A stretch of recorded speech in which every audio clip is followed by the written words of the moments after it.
Thank you for joining us today. Today we're talking to Rob Garavaglia, who is a parishioner who's been studying at the Aquinas Institute of Theology in Spiritual Direction.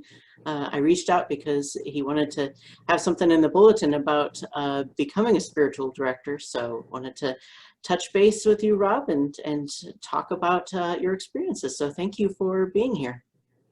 Oh, thank you, Angela. It's a real pleasure. Thanks so much for asking and providing this opportunity just to share about what's going on.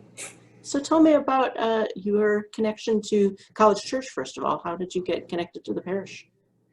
So my family and I are relative newcomers. We have been there at College Church. We've been here since a year ago, August. So my daughter was attending a public middle school, and we really wanted her to be confirmed.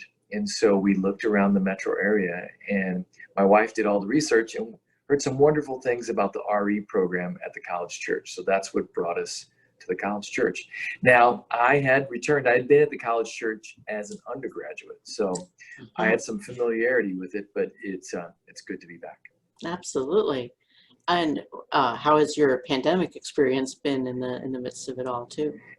Well, it has been quite interesting, just trying to learn how to be connected. Actually, it's 2 years. So we're in August, aren't we? It's 2 years that we've been to the College Church. So, trying to be a part of, to be safe. What's happened in our household that's been really interesting is that we developed this ritual where we would come to the family room and we would watch Mass together. And then at the end of the Mass, then my daughter, the confirmandee, would bring in something that we would share and eat together as a way to ritualize it. And it was kind of a nice way for us to hang out. Certainly I miss the community, but that's the ritual we developed. And then recently, with the last couple months, we've returned back. So it's been good to coming back. And then, of course, today is Tuesday, so 2 days ago, my daughter was actually confirmed. And that was really nice to be back together in that space. Obviously, not with our normal 10:30 a.m. community, but it was good to be back.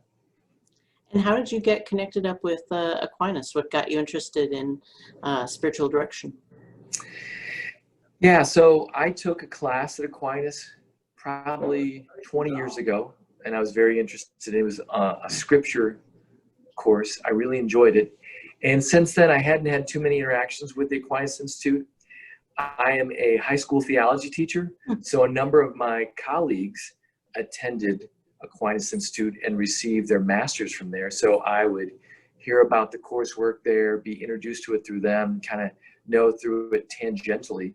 But then in my own spiritual direction, the last several years, this idea of a calling for me to be a spiritual director has come up.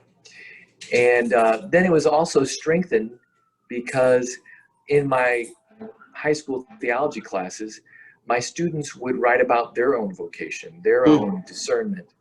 And what I noticed was that it was really a meaningful and life-giving experience just for me to read about and discuss about their own vocation and their own discernment. And so within all those areas, whether my own personal spiritual direction, and then as a teacher, I felt a calling to study being a spiritual director. So really, I look at the Aquinas Institute's program as just a way for me to discern whether or not that's the calling that God has for me. That's awesome. What might someone expect if they come to you for a spiritual direction? So right now, I'm starting my second and third class at Aquinas. So I just took one class in the summer. And this is a spiritual direction practicum. So basically what it is that the practicum begins in September, goes through April, and it would be an opportunity to meet once a month. And it's free, by the way. It's part of the practicum.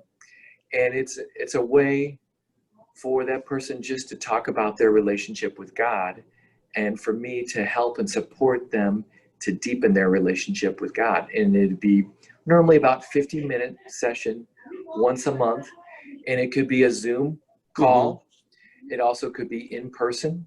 And then there are also, I believe there are rooms available at the college church. So it could be an opportunity to meet in a room at the college church if that's still the case. If not, that's okay too. Yeah, so it's just a way to reflect on, to pray about the ways in which this person is experiencing God in their life as a way to hopefully deepen their relationship with God.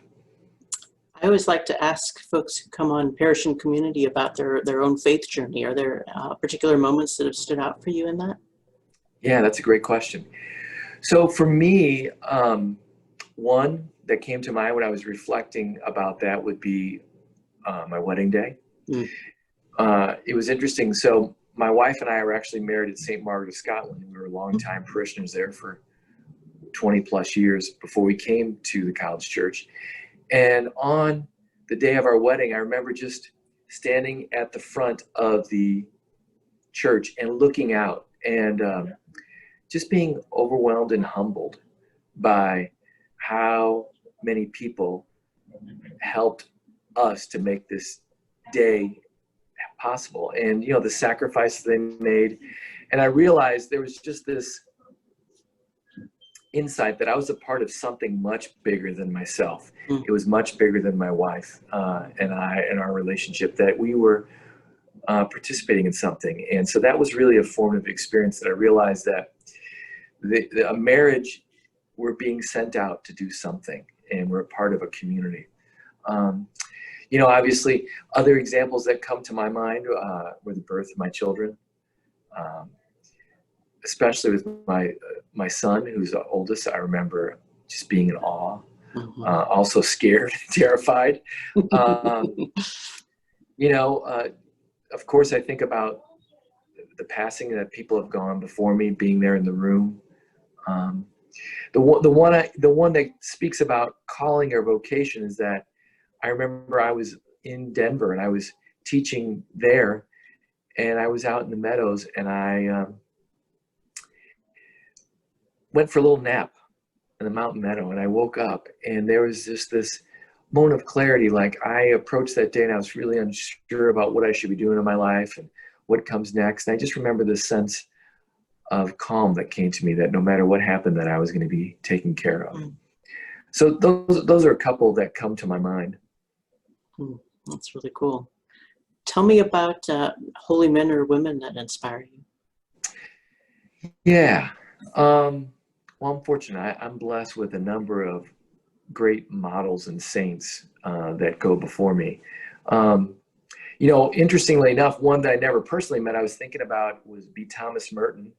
And I loved especially reading the journals of Thomas Merton, because there was just a authenticity there, a rawness, a vulnerability, a willingness to be just wherever he was with God and the world. And so that really inspires me. I look about, my community around me at SLU High. I'm blessed to have a number of wonderful colleagues, people who are really patient. We have a couple in our parish. We have Craig Hannick, Jonathan Dickman, Terry Quinn, Sean Powers, people who are able just to be present and love their students just as they are, to be available to them. And of course, really, my biggest teachers are my wife and my kids, just kind of showing me how to be more loving, sometimes pointing out the ways that I fail, and just kind of calling me to a bigger heart. Thank you so much for taking time today. I really appreciate it. And we'll make sure that we point people to the right information about signing up for spiritual direction, if that's still available. It is. By the time we get this out, it might be a couple of weeks though. So we'll make sure that folks know about how to get in touch with you and find out more. Sounds good. Thank you so much. All right. Take care.